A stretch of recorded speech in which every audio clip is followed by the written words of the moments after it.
I'm Cassandra Kepler, and I chose self-ownership for my quality of character presentation. In modern history, self-ownership has had a variety of definitions. In British common law, it basically meant control of one's own body. As John Locke wrote, if we didn't have control of our own body, then we were slaves. Every man has a property in his own person. Over time, though, and with popular leaders like Jocko Willink, self-ownership has come to mean taking responsibility for every action and choice that we make within our lives. And that is how I present self-ownership today. Self-ownership is a blend of accountability, responsibility, and autonomy. Accountability means taking control of our own choices and actions. Responsibility is taking accountability one step further and saying that we own the outcomes of our choices also. And autonomy means that we make ourselves the subject of our choices. We give ourselves power by doing that, and that power then allows us to choose different outcomes or affect different outcomes. So how do we teach self-ownership to high school athletes? Our teaching methods are interactive and reflective. They are not lecture-based. We do activities on successive days at the ends of practices. That way the kids are both craving a break from the heat and the physical activity, and they also aren't worried about the workout because the hard part's done. We start the topic of self-ownership with an activity we call How You Do Anything is How You Do Everything, and we pair up the athletes randomly and have them rotate frequently. And then we ask a bunch of questions. And the questions all center around choices. They start easy enough. What was a good choice you made today? Why did you join cross country? And then the questions get tougher. What was a choice that you made that you wish you hadn't? Have you ever made a choice by inaction that you wish you had done something different for? How did that work out? These questions put the athletes in a reflective mood and help them see that they make a ton of choices daily. More importantly, they also help us to hone in on the following points. How you do anything is how you do everything. Small choices matter. And if we try for excellence every time we try for something, we become better at becoming better. So practicing ownership makes the big things easier. The next activity we do is a recognition activity where the athletes have to basically identify taking responsibility or not. And we call it the difference between it fell and I dropped it. So we'll read sample statements like, it's my mom's fault that I'm late for practice, or we lost the game because of her, or I did poorly in the race because everybody went out too fast. We then have them rephrase these it fell, lack of ownership perspective statements to I dropped it statements.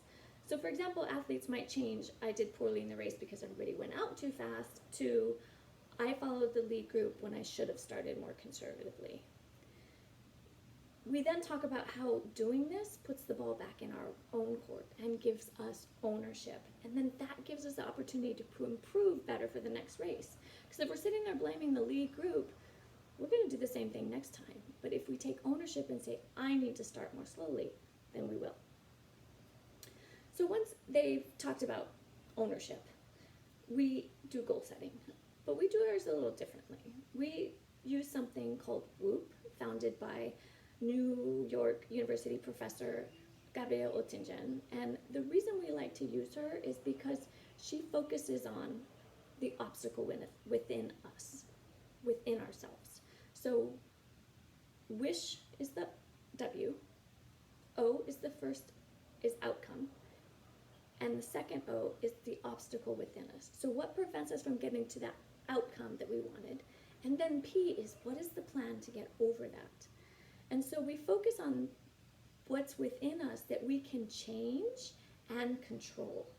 And this again takes us back to self-ownership. So once they've whooped and recognized these obstacles, we then can make micro goals to get to that big macro goal or that big wish. And that's what those two sheets that you see there on the slide are. So they've identified their goals and their internal obstacles, and now we get to things that can affect them from, or prevent them from achieving those goals. And we unabashedly call these failure lists. And we do that because we want to normalize failure. That if we're not failing, then we're probably not succeeding to the level that we could. So we normalize it as an eventual part of success. So what you see on the screen there is an actual failure list from one of our recent athletes. And her goal was to run a sub 20:30 5K. So she wrote all the ways that she can or has failed in the past. And then the group came up with solutions for that, what she could do to overcome this obstacle or this possible failure. So for example, she got injured the previous season, and part of that was because she didn't train in the off season. So they're like, hey, you can train. And so again, it's just giving the athletes power. There are several examples of self-ownership in the sports world. Two of my favorite are Dana Castor and Serena Williams. Castor has had U.S. records in everything from the 5K to the marathon. She was the first woman to break the 2:20 barrier in the marathon. And she wrote a book called Let Your Mind Run. And in it, she focuses on the importance of macro decisions. She said, I thought about the power of a single positive choice, how it is the first step into the story we want to create, the outcome we desire. I thought about how every decision that follows builds and expands and accumulates, and yet it comes back to that micro decision. Serena Williams is another example of self-ownership. As everybody knows, she has 37 total titles, Grand Slam titles to her name. She's been ranked #1 in the world 8 times over 15 periods. She is a powerhouse in tennis, and yet after her most recent failure, or one of her most recent losses to Naomi Osaka in February of 2021, in her press conference, 8 times she says, I failed. I made too many easy mistakes. The loss is on me. Everybody kept trying to ask the question different ways, and she was like, no, I'm not blaming anybody else. It wasn't the refs, it wasn't the court, it wasn't the weather, it wasn't my opponent. It was me. I missed the opportunity. And we love to show examples like that because even at that high level, we all fail. And we can all overcome. So taking ownership is not easy, and it's a big ask for our adolescents. And so we are a big proponent of modeling what we expect. As John Maxwell says in Ethics 101, if we want to grow, we need to face the pain of exposing our actions to others. Integrity is the foundation of a person's life, and accountability is the cornerstone. So if we're asking our athletes to be vulnerable with their goals and dreams, we need to do the same. And this is here just an example of a goal that we set at the same time the team was setting a goal. To a coach and of myself and a fellow coach decided we were going to run around the island of Maui 175 miles in 6 days, 29 miles per day, lots of obstacles, very scary, daunting. And the athletes were with us along the way through fears, through injuries, through finally doing it, even running part of the journey with us. And it was very cool for both of us to be on both ends of that spectrum, for them to be the coach for us and us to be the ones vulnerable in front of them.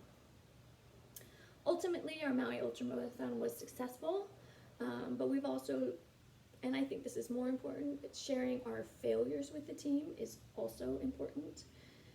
As John Maxwell writes, people are more forgiving and trusting when individuals who make mistakes are truthful about them and ask for forgiveness. So, again, really recently, this past fall, we had all of our high school races canceled. So there was a league that started up, and it was on a familiar course, but they moved the start line, and I didn't know it. So I got my athlete to the wrong start line. All of a sudden, we hear a gun go off in the other section of the course, and I was just like, okay, Aiden just missed his race. And I had to own it with Aiden, and then we had to go back to the team, and I had to own it with the team, and everybody was silent. And I just said, you guys, it was my bad, 100% my mistake. I should have known as a coach. I didn't double check. It's me. And after a few minutes of silence, Aiden said, I dilly-dallied. I should have been to the start line sooner. That's my part. And as a coach, it was just an aha moment that self-ownership goes both ways and that the kids were getting it. And it was really quite cool.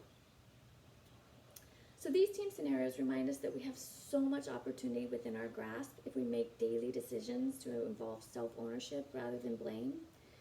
The Bible teaches us that we don't need to operate out of a fear of failure, that we can take ownership through self-discipline.